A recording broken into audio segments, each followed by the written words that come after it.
हरे कृष्णा। आप सभी का हमारे YouTube चैनल केशु शॉर्ट्स में स्वागत है।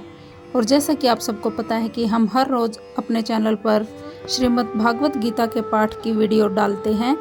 कृपया करके वीडियो को पूरा सुने और बीच में न छोड़ें। और अब पितृपक्ष चल रहा है, तो पितृपक्ष में श्रीमद् भागवत गीता का पाठ करना और सुनना दोनों बहुत ही शुभ होते हैं। तो वीडियो को लाइक कीजिएगा और जितना हो सके इतना शेयर कीजिएगा। तो चलिए शुरू करते हैं श्रीमद् भागवत गीता का पाठ। जहाँ से कल समाप्त किया था हम वहीं से आगे शुरू करेंगे।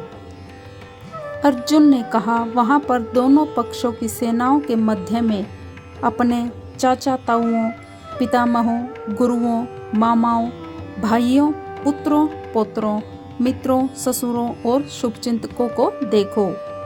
अर्जुन युद्धभूमि में अपने सभी संबंधियों को देख सका।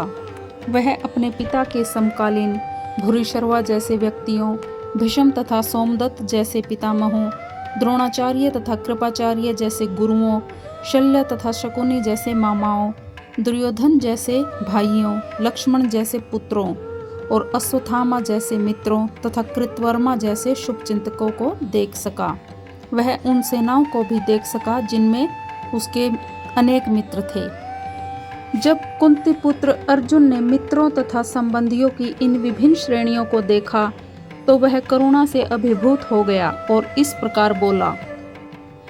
अर्जुन ने कहा, हे कृष्ण, इस प्रकार युद्ध की इच्छा रखने वाले अपने मित्रों तथा संबंधियों को अपने समक्ष उपस्थित देखकर मेरे शरीर के अंग कांप रहे हैं और मेरा मुंह सूखा जा रहा है। यथार्थ भक्ति से युक्त मनुष्य में वे सारे सद्गुण रहते हैं जो सत्पुरुषों या देवताओं में पाए जाते हैं, जबकि अभक्त अपनी शिक्षा तथा संस्कृति के द्वारा भौतिक योग्यताओं में चाहे कितना ही उन्नत क्यों न हो, वह इन ईश्वरीय गुणों से विहीन होता है। अतः स्वजनों, मित्रों तथा संबंधियों को युद्ध भूमि में देखते ही अर्जुन उन सबों के लिए करुणा से अभिभूत हो गया जिन्होंने परस्पर युद्ध करने का निश्चय किया था।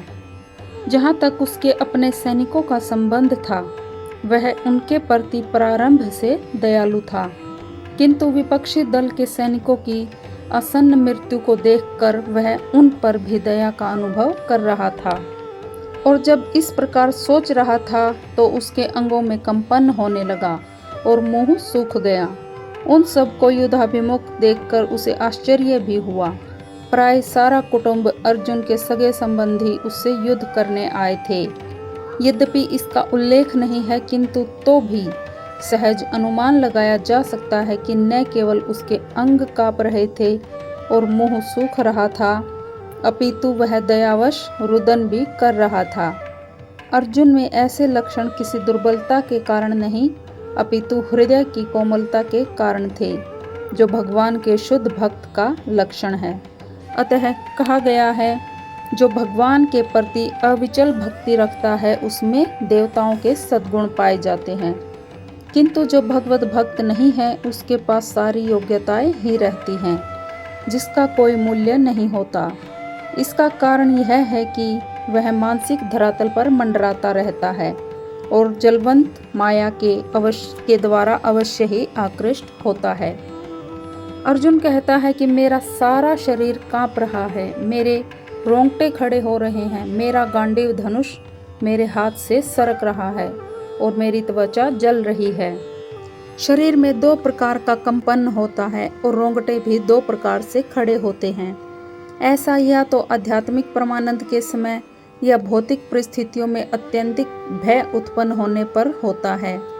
दिव्य साक्षात्कार में कोई भय नहीं होता। इस अवस्था में अर्जुन के जो लक्षण हैं वे भौतिक भय अर्थात जीवन की हानि के कारण हैं। अन्य लक्षणों से भी यह स्पष्ट है कि वह इतना अधीर हो गया कि उसका विख्यात धनुष गांडीव उसके हाथों से सरक रहा था और उसकी त्वचा में जलन उत्पन्न हो रही थी। ये सब लक्षण देहात्म बुद्धि से जन्य हैं। मैं यहाँ अब और अधिक खड़ा रहने में असमर्थ हूँ। मैं अपने को भूल रहा हूँ और मेरा सिर चकरा रहा है। हे कृष्ण, मुझे तो केवल अमंगल के कारण दिख रहे हैं।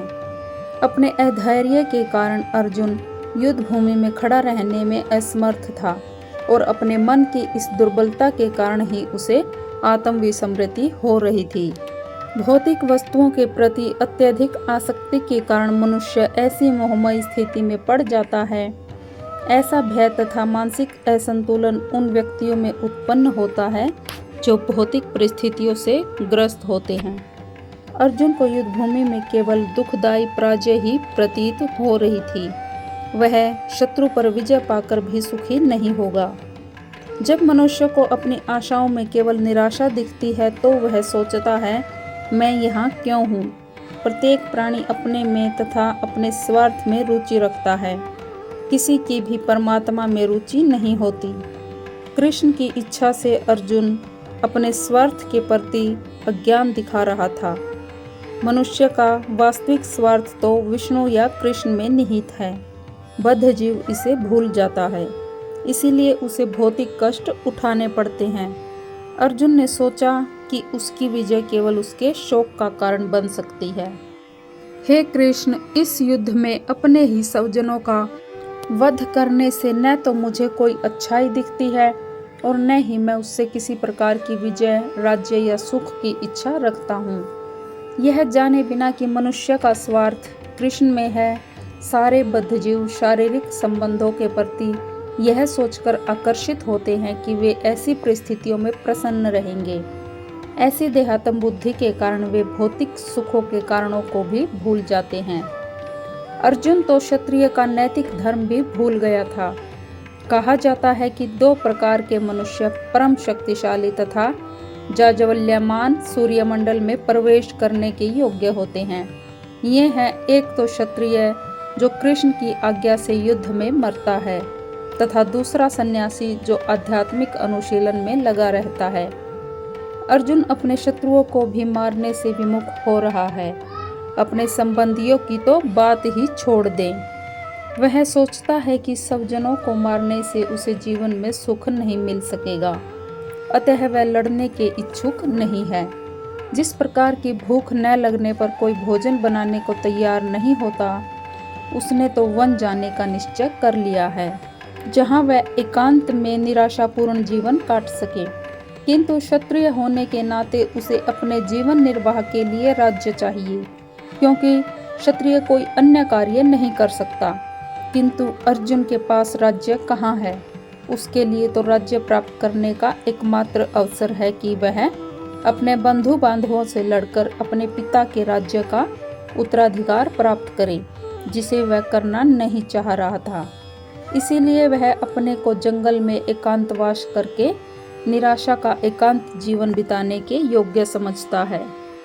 हे गोविंद, हमें राज्य, सुख अथवा इस दिन से क्या लाभ, क्योंकि जिन सारे लोगों के लिए हम उन्हें चाहते हैं वे ही इस युद्ध भूमि में खड़े हैं।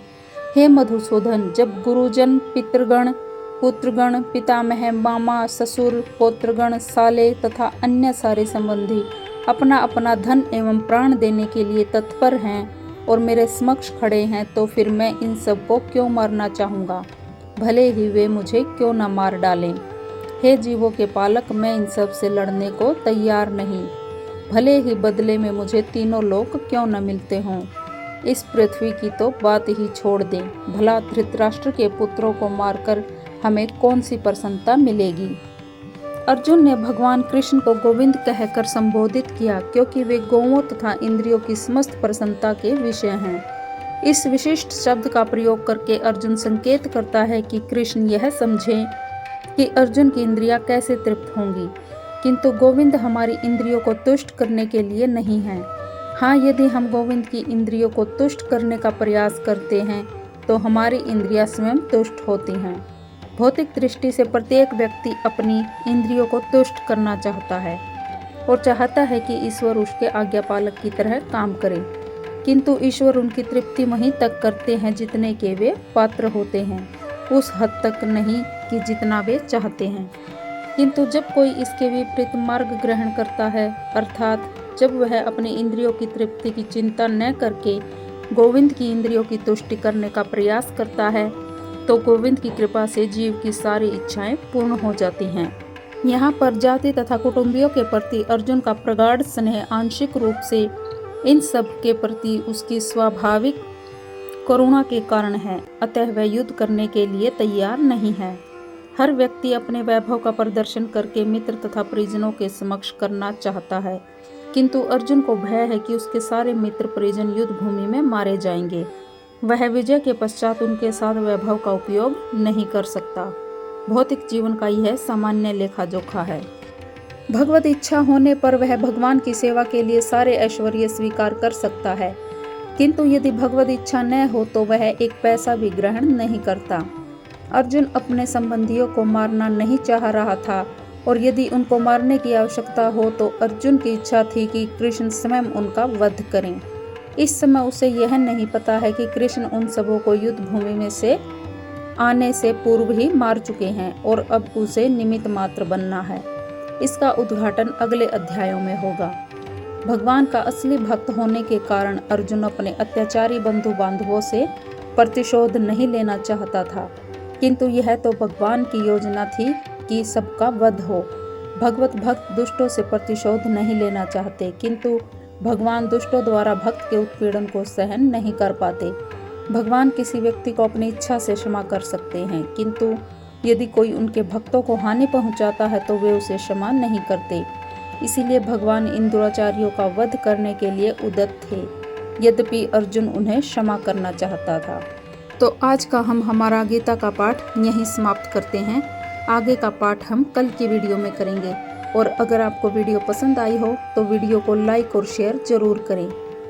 और मेरी भगवान श्री कृष्ण से प्रार्थना है कि जिसने भी यह वीडियो पूरी सुनी है, उनके इस भगवत गीता की वीडियो सुनने के फल को उनके पूर्वजों को अर्पण कर दे और उनके पूर्वजों को शांति प्राप्त हो और सभी भक्तों को अपने पूर्वजों का आशीर्वाद मिले। साथ साथ चैनल को सब्सक्राइब कीजिए और घंटे का बटन जरूर दबाएं। हरे कृष्णा।